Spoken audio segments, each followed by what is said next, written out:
এখন যে সমস্যাটা দেখা দিচ্ছে, এখন তাদের পরবর্তী টার্গেট হচ্ছে, বিশ্লেষকরা বলছেন, সেনা প্রধানকে পদত্যাগে বাধ্য করা। ইতিমধ্যে বুঝতেই পারছেন আজকের খবরটি কতটা গুরুত্বপূর্ণ একটি খবর। বন্ধুরা চলুন ভিডিওতে আজকে আর বেশি কথা বাড়াবো না, সরাসরি আজকে আমরা চলে যাব মূল ভিডিওতে, আর সেখানে আজকে আমরা দেখব আজকের খবরের বিস্তারিত। বাংলাদেশের বর্তমান রাজনৈতিক পরিস্থিতি আমরা সবাই জানি। আওয়ামী লীগের রাজনৈতিক কর্মকাণ্ড নিষিদ্ধ করা হয়েছে, প্রজ্ঞাপন জারি করা হয়েছে, নিবন্ধন বাতিল করা হয়েছে। কেউ কেউ বলছেন, বিশ্লেষকরা, এটা একটা অন্তর্বর্তীকালীন সরকার এক ধরনের ঔদ্ধত্য দেখিয়েছে, এবং তার আগে কি নাটক হয়েছে সেটিও আমরা সবাই জানি। এখন যে সমস্যাটা দেখা দিচ্ছে, এখন তাদের পরবর্তী টার্গেট হচ্ছে, বিশ্লেষকরা বলছেন, সেনা প্রধানকে পদত্যাগে বাধ্য করা। সেটির জন্য তারা চেষ্টা করে যাচ্ছেন। তাদের শঙ্কা, দেশ বিদেশ থেকে নানান কথা নিশ্চয়ই আপনারা শুনতে পাচ্ছেন সেনা প্রধানের বিরুদ্ধে, যেটি কাঙ্ক্ষিত নয়, শোভনীয় নয়। সেটি হচ্ছে, সেনাপ্রধান সামরিক আইন জারি করতে পারেন। সেনাপ্রধানকে নিয়ে তাদের নানান ধরনের সন্দেহ রয়েছে। তারা বলছে সেনাপ্রধান আওয়ামী লীগকে পুনর্বাসন করতে চায়। আওয়ামী লীগকে পুনর্বাসন করার কোনো কর্মকাণ্ড সেনাবাহিনী সেনাপ্রধানের কাছ থেকে আমরা দেখতে পাই? জি না। সেনাপ্রধানকে তাদের সরিয়ে দিতে হবে, এটি হচ্ছে তাদের পরবর্তী টার্গেট। আরেকটি সংখ্যা তাদের আছে, সেটি হচ্ছে আমাদের মহামান্য রাষ্ট্রপতিকে তারা পদত্যাগ করাতে চাচ্ছে, পদত্যাগে বাধ্য করতে চাচ্ছে। এর আগে অনেকবার চেষ্টা করেছে, এখন আবার তারা চাচ্ছে তাদের তৃতীয় কাজ যেটি হবে সেটি হচ্ছে মহামান্য রাষ্ট্রপতিকে তার পদ থেকে সরিয়ে দেয়া। তাহলে তাদের 16 কলা একদম পূর্ণ হয়ে যাবে। কিন্তু কেউ কেউ আবার বলছেন, রাষ্ট্রপতিকে যদি সরিয়ে দেওয়া হয় একটা সাংবিধানিক শূন্যতা তৈরি হবে। রাষ্ট্রপতি পদত্যাগ করলে ক্ষমতা কার কাছে হস্তান্তর করতে পারেন, কার কাছে পদত্যাগ করতে পারেন? স্পিকারের কাছে। স্পিকার তো এখন নেই। তাহলে কি হবে? তারা আবার আশঙ্কা করছেন যে সেই মুহূর্তে রাষ্ট্রপতি যখন পদত্যাগ করবে, সেই সুযোগটা হয়তো সেনাপ্রধান নিতে পারে। সেনাপ্রধান তখন সামরিক আইন জারি করে ক্ষমতায় আসতে পারে। এইটা একটা শঙ্কা। আবার কেউ কেউ বলছেন যে সেনাপ্রধান দেশের যে ক্রান্তিকাল চলছে, পার্বত্য অঞ্চল, করিডোর, আওয়ামী লীগ নিষিদ্ধকরণ, এই যে একটা অস্থিতিশীলতা, অনিশ্চিত নির্বাচন, যেটা দেশে খুব প্রয়োজন, সেটা হবে কিনা সন্দেহ দেখা দিয়েছে। এগুলো নিয়ে দেশের রাজনীতি এখন টালমাটাল অবস্থা, সবাই বুঝতে পারছেন। আরেকটা বিষয় হচ্ছে মাহফুজ আলম। আপনারা জানেন যে শাহবাগ থেকে স্লোগান দেওয়া হয়েছে যে গোলাম আজমের বাংলাদেশ, নিজামের বাংলাদেশ, হ্যাঁ, নানান কথা বলছে, সেগুলো আমরা শুনছি। এবং এখানে একটা কথা কিন্তু, বর্তমান সরকার যে জামাত শিবিরের পক্ষের মানুষ, সেটি কিন্তু ক্লিয়ার। মাহফুজ আলম তথ্য উপদেষ্টা যিনি আছেন, মাস্টার মাইন্ড নামে খ্যাত, তিনি কিছুদিন আগেও জামাত শিবিরের ব্যাপারে একটা ফেসবুক স্ট্যাটাস দিয়েছেন যে ক্ষমা চাইতে হবে 71-এর জন্য, অর্থাৎ বোঝাতে চান। এখন আবার আরেকটা স্ট্যাটাস দিয়েছেন, জামাত শিবির ক্ষমা চাইতে হবে বা ছাড় দেওয়া হবে না। এটাও একটা চক্রান্ত, এটাও একটা নাটক। মানে বোঝাতে চাচ্ছে যে আমরা জামাত শিবির বিরোধী, আমরা জামাত শিবির ক্ষমা চাক, সেটা আমরা চাই, আমরা 71-এর পক্ষে, আসলে কিন্তু না। এটা দেশবাসীকে ধোঁকা দেওয়ার জন্য তিনি মাঝে মধ্যে স্ট্যাটাস দেন, আবার তাৎক্ষণিকভাবে মুছে ফেলেছেন আজকে বা কালকে যেটা দিয়েছেন। কাজে তিনি বোঝাইতে চান যে আমরা জামাত শিবিরের পক্ষে নাই, আমরা 71-এর পক্ষে, আমরা দেশের জনগণের পক্ষে আছি, আর দেশের বর্তমান সরকার স্বাধীনতার পক্ষে। আসলে না, এটা হচ্ছে আরেকটি বড় ধরনের নাটক করার চেষ্টা করা হচ্ছে। আমরা ধারাবাহিক নাটক দেখছি, কিন্তু এখন আর নতুন কোনো নাটক দেশবাসী দেখতে চায় না।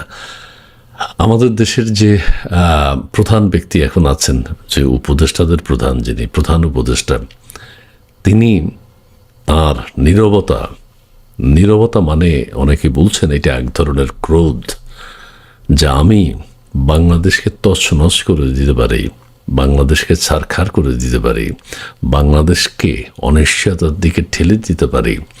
আমার বিদেশি প্রভুরা আমাকে যে এজেন্ডা দিয়েছে, সেই এজেন্ডা আমি বাস্তবায়ন করেই যাব।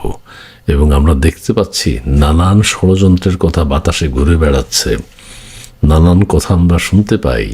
কার্গো বিমান বাংলাদেশে আসছে, বাংলাদেশে এসে গেছে, আমেরিকান সৈনিকরা বাংলাদেশে কেউ কেউ আছেন, এবং অস্ত্র খালাস করে রাখাইনে নিয়ে যাওয়া হবে। আরেকটি বিপদে আমরা পড়তে যাচ্ছি। রাখাইনকে যদি বাংলাদেশ সমর্থন করে, রাখাইনে যদি বাংলাদেশ থেকে করিডোর দিয়ে অস্ত্রশস্ত্র সেখানে যায়, মিয়ানমারের সাথে বাংলাদেশের একটা বড় ধরনের দূরত্ব তৈরি হবে, যেটি কোনো দিন এটা কিভাবে সমাধান হবে? মিয়ানমার কি চাইবে তাদের রাখাইন রাজ্য স্বাধীন হয়ে যাক? তারা তো চাইবে রাখাইনের স্বাধীনতার পক্ষে কারা কারা আছে। মার্কিন যুক্তরাষ্ট্রের সাথে হয়তো পারবে না, কিন্তু বাংলাদেশ করিডোর দিয়ে অস্ত্র সাপ্লাই দিয়ে বাংলাদেশের মধ্য দিয়ে বাংলাদেশ মিয়ানমারের শত্রু হয়ে যাচ্ছে। এটাও কিন্তু আমাদেরকে জবাব দিতে হবে। কাছে ইউনূস সাহেব তার বন্ধু গুতেরেজের কথা, তার মার্কিন যুক্তরাষ্ট্রের যে বাইডেন প্রশাসন ছিল, তাদের যে এজেন্ডা, সেগুলো ধারাবাহিকভাবে তিনি বাস্তবায়ন করে ছাড়বেন। দেশ ছারখার হয়ে যাক, তাতে তার কোনো আপত্তি নেই। বিগত দিনে রাষ্ট্রের কোনো কাজ তিনি করেননি, রাষ্ট্রের কোনো বিপদে আপদে তিনি থাকেননি, বর্তমানেও নেই, আগামীতেও তিনি থাকবেন না। জি, ধন্যবাদ। আসসালামু আলাইকুম রহমতুল্লাহি ওয়াবারাকাতুহু।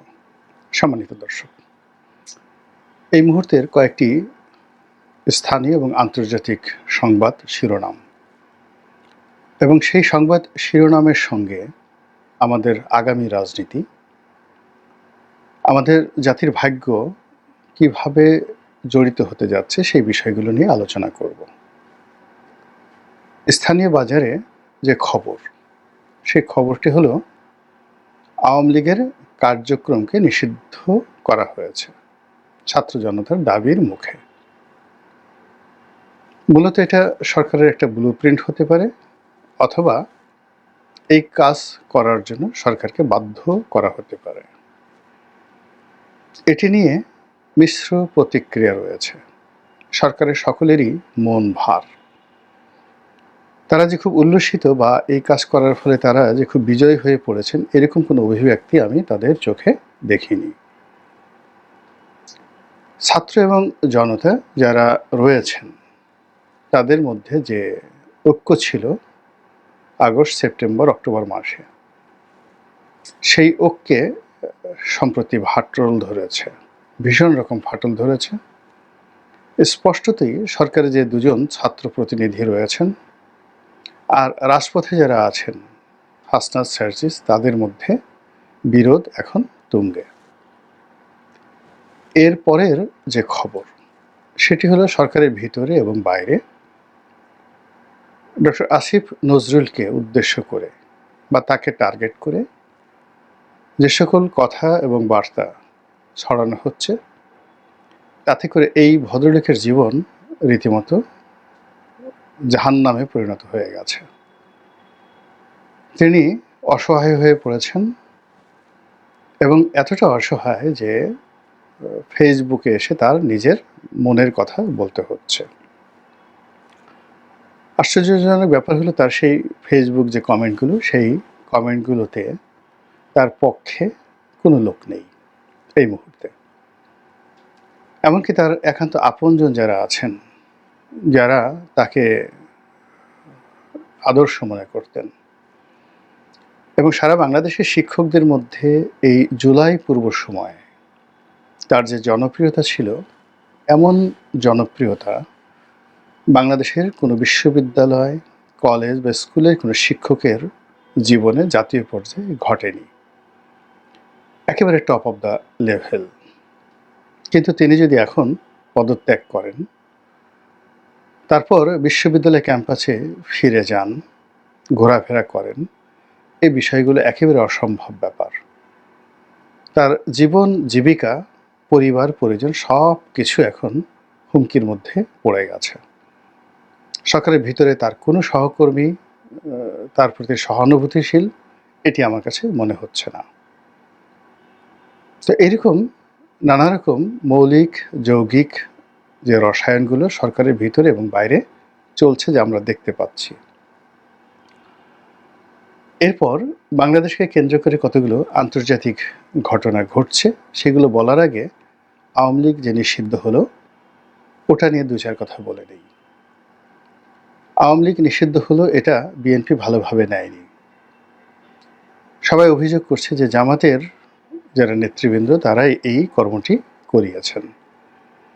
কিন্তু পুরো পরিস্থিতি এতটা নাজুক হয়ে পড়েছে যে আমিরে জামাত একথা বলতে বাধ্য হয়েছেন রাজনৈতিক দলগুলোর সঙ্গে আলোচনা করে আওয়ামী লীগ নিষিদ্ধের বিষয়ে যদি কোনো সিদ্ধান্ত নেওয়া হতো এটি ভালো হতো। অন্যদিকে শাহবাগে যে উত্তাল সেই ছাত্র জনতার সম্মিলন চলছে, সেখানে আনন্দ মিছিলের প্রস্তুতি চলছে আমি যখন এই ভিডিও করছি। আবার ছাত্র জনতার এক পক্ষের অবিসংবাদিত নেতা জনাব পিনাকি, তিনি লন্ডন থেকে না ঠিক প্যারিস থেকে ঘোষণা দিয়েছেন যে আওয়ামী লীগের এই নিষিদ্ধ হওয়ার যে বিষয়টি এটি উদযাপন করা দরকার এবং সেখানে জিয়াফত হতে হবে এবং সেই জিয়াফতে চাকবুম চাকবুম চাঁদনি রাতে একটা বিখ্যাত বাংলা গান রয়েছে, সেই গানটা বাজানোর জন্য তিনি বলেছেন এবং এই জন্য যত খরচ লাগে তিনি সেটা দেওয়ার অঙ্গীকার করেছেন। তো এই যে জিয়াফত, সেই জিয়াফত নিয়ে আমি আরেকটা ভিডিও করব, কিন্তু এখানে এই পর্যন্ত সেখানে শেষ করি খবরের বিষয়ে। তারপর যেটি বলছিলাম যে স্থানীয় এই যে আওয়ামী লীগ নিষিদ্ধ নিয়ে সরকার, বিএনপি, জামাত, অন্যান্য দলগুলোর মধ্যে যে মিশ্র প্রতিক্রিয়া, সবাই কাণ্ডজ্ঞানহীন হয়ে পড়েছেন যে কাজটা কি ঠিক হলো না বেঠিক হলো।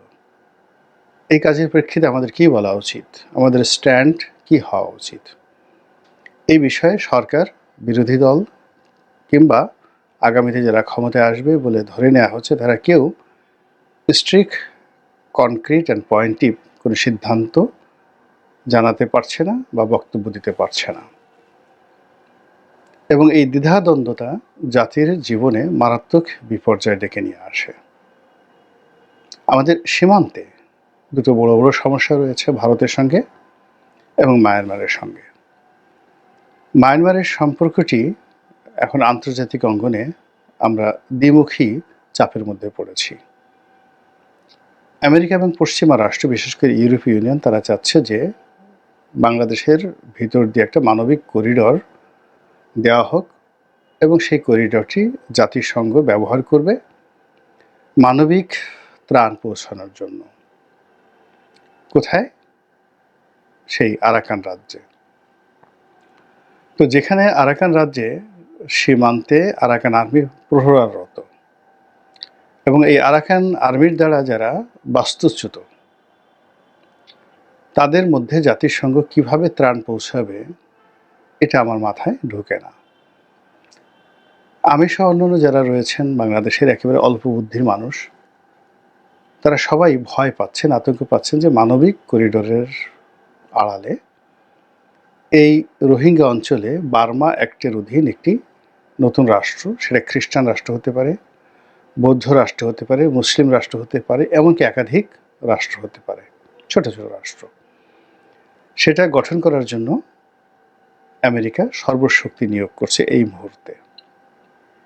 শুধুমাত্র চীনকে একটা উচিত এবং দাঁত ভাঙা জবাব দেওয়ার জন্য এবং ওই অঞ্চলে নিজেদের আধিপত্য বজায় রাখার জন্য। আর এই কাজে বাংলাদেশকে একটি ট্রানজিট পয়েন্ট হিসেবে তারা ব্যবহার করার চেষ্টা করছে ভয়ানকভাবে, যার আতঙ্ক আমাদেরকে পেয়ে বসেছে। অন্যদিকে ভারত এবং পাকিস্তানের মধ্যে যে যুদ্ধ, সে যুদ্ধ আমাদেরকে আতঙ্কের মধ্যে ফেলে দিয়েছিল। এখন মার্কিন যুক্তরাষ্ট্র এবং চীনের মধ্যস্থতায় এখানে যুদ্ধবিরতি চলছে এবং সম্ভবত এটি স্থায়ী হতে যাচ্ছে। অতীতে যেই কয়বারই ভারত এবং পাকিস্তানের মধ্যে যুদ্ধ হয়েছে, পুরো যুদ্ধটাই ছিল রাজনৈতিক। যখন দুটো রাষ্ট্রে শাসকরা খুব বিপদের মধ্যে থাকেন, তখন তারা এই সীমান্তে উত্তেজনা তৈরি করেন, আবার খুব তড়িঘড়ি করে সর্বোচ্চ 1 সপ্তাহ থেকে 15 দিনের মধ্যে এই যুদ্ধ নিষ্পত্তি হয়ে যায়। এইবারের যে রমরমা যে অবস্থাটা ছিল, যুদ্ধংদেহী যে অবস্থাটা ছিল, তাতে সকলের মধ্যে একটা সাসপেন্স চলে আসছিল যে পরমাণু যুদ্ধ বোধহয় শুরু হয়ে গেল, কিন্তু সেটি বন্ধ হয়ে গেছে। এবং আমার ক্ষুদ্র বুদ্ধি নিয়ে একেবারে প্রথম দিকে যখন আমি ভিডিও করেছিলাম, তখন আমার কাছে মনে হয়েছিল যে এই যুদ্ধ বেশি দিন দীর্ঘস্থায়ী হবে না এবং এটা খুবই দ্রুত নিষ্পত্তি হয়ে যাবে। এবং এটি নিষ্পত্তি হয়ে গেলে বাংলাদেশের জন্য এক ধরনের বিপদ, আর নিষ্পত্তি না হলেও আর এক ধরনের বিপদ। যদি পাকিস্তান জিতে যেত, পুরো বাংলাদেশে পাকিস্তানি আধিপত্য, ইসলামপন্থীদের বাড়াবাড়ি, এটি মারাত্মক আকার ধারণ করত।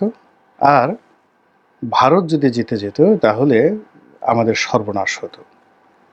কিন্তু এই যে একটা যুদ্ধবিরতি, সেই যুদ্ধবিরতিতে ভারত যে সময়টা পেয়েছে, ব্রিদিং সময়টা পেয়েছে, শ্বাস নেওয়ার সময় পেয়েছে, এই সময়টিতে তারা বাংলাদেশে কূটনৈতিক চাল চালবে। এবং এখন আমাদের জন্য যে বুদ্ধির দুর্ভিক্ষ চলছে, চিন্তা এবং চেতনার যে দুর্ভিক্ষ চলছে, এই দুর্ভিক্ষের মধ্যে অস্ত্রের আঘাত, যুদ্ধের দামামা, এগুলোর চাইতে কেউ যদি আমাদের সাথে চালাকি করে, তারপরে আমাদেরকে ঠকানোর চেষ্টা করে, আমাদের সঙ্গে কূটকৌশল করে, এটি আমাদের জন্য রীতিমতো ডিজাস্টার। এর কারণ হলো গত সেই 15টি বছর ধরে ক্রমাগত জুলুম, অত্যাচার। তারপর সেই জুলাই আগস্ট থেকে আজ পর্যন্ত সরকারের সম্ভোগ গতি, সর্পগতি, সর্পিল গতি এবং তাল বেতাল, যেটিকে ডক্টর মোহাম্মদ ইউনূসের ভাষায় লড়র ভড়র, সব কিছু লড়র ভড়র হয়ে গেছে। এই লড়র ভড়রের কারণে আমাদের মন এবং মস্তিষ্কের উপর গজব নাজিল হয়ে গেছে। মন থেকে ভালো কোনো সুভাষিস আসে না, মস্তিষ্ক থেকে ভালো কোনো চিন্তা আসে না। ভীষণ রকম আমরা অস্থির অবস্থার মধ্যে আছি। এভরিবডি, দেশ, কাল, জাতি, সমাজ, খুব সহজে ভয় পাই, খুব সহজে আনন্দিত হয়ে পড়ি, খুব সহজে কেঁদে দেই এবং খুব সহজে হেসে দেই। এরকম আমাদের একটা জাতিগত বৈশিষ্ট্য হয়ে এসেছে। তো এই সময়টিতে যদি কেউ আমাদের সঙ্গে চালাকি করে, একটা চকলেট দেখিয়ে বলে এটা বোমা, আর একটা বোমা দেখিয়ে যদি বলে এটা চকলেট, আমরা এই দুটোর পার্থক্য এই মুহূর্তে করার মতো অবস্থায় নেই। তো সেই কারণে ভারত যদি তার চাণক্য নীতি নিয়ে আমাদের সঙ্গে খেলে, এটি সংগতিকালীন একটা মহা বিপদ এবং বিপর্যয় তৈরি করে ফেলবে। তো সেই দিক থেকে শেখ হাসিনার যে চ্যাপ্টারটি, আওয়ামী লীগের চ্যাপ্টারটি, ভারতের সঙ্গে বাংলাদেশের যে সম্পর্কের চ্যাপ্টারটি, ভারত পাকিস্তান যুদ্ধের মধ্যে এটি চাপা পড়ে গিয়েছিল। এখন ভারতের যে ওয়েস্টার্ন ফ্রন্টে শান্তি স্থাপিত হওয়ার সঙ্গে সঙ্গে ভারত এখন ইস্টার্ন ফ্রন্টে, অর্থাৎ এই যে বাংলাদেশের সঙ্গে তাদের যে সীমান্ত রয়েছে, দীর্ঘতম সীমান্ত প্রায় 4500 কিলোমিটার, এই সীমান্তে তারা নজর দেবে এবং তারা এখানে দুটো বৃহৎ শক্তির উপর প্রভাব বিস্তার করবে। 1 নম্বরে আওয়ামী লীগ, 2 নম্বরে সেনাবাহিনী, 3 নম্বরে আমলাতন্ত্র, 4 নম্বরে তাদের যে ব্যবসায়িক গ্রুপ রয়েছে বাংলাদেশে, সাংবাদিক ব্যবসায়িক গ্রুপ, তাদের উপর। এবং এসব কর্মকাণ্ড করে প্রথমত এখানে যে সকল রাজনৈতিক শক্তি রয়েছে তাদেরকে আরও দুর্বল করবে, একেবারে যাকে বলা হয় সিকিমের পর্যায়ে তারা নিয়ে যাবে। আর তারা সর্বোচ্চ চেষ্টা করবে ছলে বলে কৌশলে আওয়ামী লীগকে বাংলাদেশে রাজনীতির ধারক বাহক করার জন্য, শেখ হাসিনাকে আবার ঢুকানোর জন্য। এখানে রাষ্ট্রের পক্ষ থেকে, সরকারের পক্ষ থেকে নিষেধাজ্ঞা জারি করা হয়েছে, এগুলোকে তারা একটা কচু পাতার পানিও মনে করছে না। যেখানে শেখ হাসিনার যদি ক্ষমতা ধরেন, সেই ক্ষমতা যদি 100 ডিগ্রি ফারেনহাইট হয়, আর এখন ডক্টর মোহাম্মদ ইউনূসের ক্ষমতা যদি ধরেন, তাহলে 0 ডিগ্রি ফারেনহাইট, এটার কোনো উত্তাপই নেই, জিরো। তো সেই 100 ডিগ্রি ফারেনহাইট নিয়ে জামাতের মতো একটা ছোট দলকে তারা সর্বশক্তি দিয়ে নিষিদ্ধ করার চেষ্টা করেছে, দমন করার চেষ্টা করেছে, পীড়ন করার চেষ্টা করেছে। ফলাফল শুধু 0 নয়, রিভার্স, উল্টো হয়ে গেছে। তো সেই দিক থেকে 0 ডিগ্রি তাপমাত্রা যাদের সরকারের, সেই সরকার আওয়ামী লীগের বিরুদ্ধে বিরাট একটা সিদ্ধান্ত নিল আর অমনি সেটা আগ্নেয়গিরির অগ্নুৎপাতের মতো সেই জ্বলন্ত লাভা সেটি এই ভূপৃষ্ঠে উদ্গীরণ করা শুরু করলো, এটা কখনো হবে না। বরং এখানে আওয়ামী লীগের পক্ষে যে বিষয়গুলো হয়ে গেছে, আলটিমেটলি অনেকগুলো জিনিস চলে গেছে, এটি যারা এই সিদ্ধান্ত নিয়েছেন তাদের সবাইকে ভোগাবে। তো যেটা বলছিলাম যে এখন মে মাস চলছে, জুনের একেবারে প্রথম দিকে কুরবানির ঈদ এবং দীর্ঘকালীন ছুটি, প্রায় 10 দিন সরকারি অফিস আদালত বন্ধ থাকবে। এরপরে শুরু হবে উত্তপ্ত জুন মাস। তো জুন মাসের দিকে বাজেট প্রণয়নের সময় সরকার খুব ব্যস্ত থাকবে টাকা পয়সার হিসাব মেলানোর জন্য। জুন, জুলাই এবং আগস্ট, আগস্ট মানে সেই আবার অভিশপ্ত আগস্ট আওয়ামী লীগের জন্য।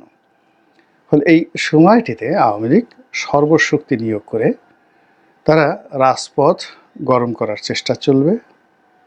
তাদের যে নেত্রী শেখ হাসিনা এই টুস করে ঢুকে পড়েছে, ঢুকে পড়ুন বা না পড়ুন, এটা ভয় দেখানো হবে। এবং এই ভয়ের জন্য তারা সেই রাখাল বালকের ঘটনা, তারা সেই গল্পের তারা মহড়া দেবে। আজকে ঢুকে গেছেন শেখ হাসিনা ত্রিপুরা দিয়ে, এখন কুমিল্লার এই সীমান্তে আছেন, এরকম গল্প বলবে। আজকে শেখ হাসিনা ঢুকে গেছেন দিনাজপুরে আছেন, গল্প লোকজন গিয়ে দেখবে ভুয়া ভুয়া ভুয়া। এইভাবে চারিদিক থেকে যখন ভুয়া ভুয়া আওয়াজ হবে এবং লোকজন যখন একেবারে নিশ্চিত হবে যে আওয়ামী লীগের কোনো শক্তিই নেই, তখন অলনে ছাড়েন তারা এমন এক আক্রমণ চালাবে, এমন এক ঘটনা ঘটবে যা কিনা সবাইকে হতভম্ব করে দেবে। এবং এটা নতুন কিছু নয়, হাজার হাজার বার সকল রাজনৈতিক দল গোষ্ঠী এইভাবে করেছে। আপনি যদি শ্রীলঙ্কার ইতিহাস দেখেন, সেখানে দেখেন রাজা পাকসে যেভাবে, মহেন্দ্র রাজা পাকসে যেভাবে পালিয়ে গেছেন শেখ হাসিনা সেইভাবে পালিয়ে গেছেন। আবার সেই মহেন্দ্র রাজা পাকসের যারা লোকজন যেভাবে ক্যান্টনমেন্টে ছিলেন, ওভাবে শেখ হাসিনার লোকজন ক্যান্টনমেন্টে ছিল এবং এখনও আছে। তারপর হেলিকপ্টারে করে, সামরিক হেলিকপ্টারে করে, যে সামরিক হেলিকপ্টারে করে মহেন্দ্র রাজাপাকসে পালিয়েছেন, সেই সামরিক হেলিকপ্টারে করে তিনি আবার শ্রীলঙ্কাতে ফিরেছেন। এখন গিয়ে দেখেন তিনি কেমন আছেন। তো আমরা বাংলাদেশ শ্রীলঙ্কা হয়ে যাচ্ছে, হয়ে যাবে ইত্যাদি কথা যেভাবে বলছি, তার সঙ্গে সঙ্গে এই যে শ্রীলঙ্কার যে সাম্প্রতিক উদাহরণ, সেই উদাহরণগুলো যদি আপনি টানেন, আপনার ভয় না পেয়ে কোনো কারণ নেই। তো কাজেই পরিস্থিতি জটিল অবস্থায় আছে, এটা ক্রমশ জটিল হয়ে যাচ্ছে, প্রকৃতি খেলছে। আর সেই প্রকৃতির যে অবলীলা যে খেলাধুলা, ড্যাম কেয়ার প্লেয়িং, সেটা আমরা কিভাবে দেখব, কিভাবে আনন্দ পাব, কিভাবে উল্লসিত হব, এটা সময় আসলে বলা যাবে। আল্লাহ আমাদের সবাইকে হেদায়েত দান করুন এবং হেফাজত করুন। আসসালামু আলাইকুম রহমতুল্লাহি ওয়া বারাকাতুহু। ধন্যবাদ প্রিয় দর্শকবৃন্দ, আমাদের ফুল ভিডিওটি দেখার জন্য আপনাকে জানাই অসংখ্য অসংখ্য ধন্যবাদ। তো বন্ধুরা, আজকের এই নিউজটি দেখে আপনাদের কি মতামত অবশ্যই কমেন্ট বক্সে কমেন্ট করতে ভুলবেন না। আর হ্যাঁ, এমন নিত্য নতুন আপডেট খবর সবার আগে পেতে চাইলে এখনই আমাদের এই পিচ্চি সাকিব ইউটিউব চ্যানেলটি সাবস্ক্রাইব করুন। ধন্যবাদ।